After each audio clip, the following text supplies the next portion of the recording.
L'RT del Veneto è ancora troppo alto a 1,23.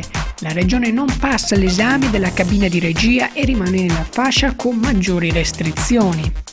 Coronavirus in Veneto nelle ultime 24 ore, 42.645 tamponi eseguiti e 2.095 nuovi positivi, 4,91% l'incidenza.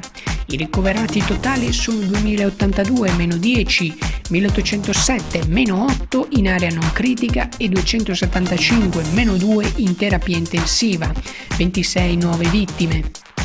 Nuovo centro vaccinale dell'USL 6 per le aree di Padova Ovest e Colli. A Selvazzano il centro civico Presca cambia volto ed a casa delle associazioni diventa punto sanitario. Pasqua in zona rossa, il prefetto: non abbiamo truppe speciali, ma i controlli ci saranno. Si punta sulla responsabilità individuale di non violare le regole. Prorogate fino al 30 aprile le misure per il contenimento dell'inquinamento atmosferico, troppi e troppo frequenti gli sforamenti dei valori massimi di PM10. Protestano scendendo in piazza gli studenti contro la DAD. Sciopero in tutta Italia anche dei riders contro l'accordo firmato da UGL e Asso Delivery.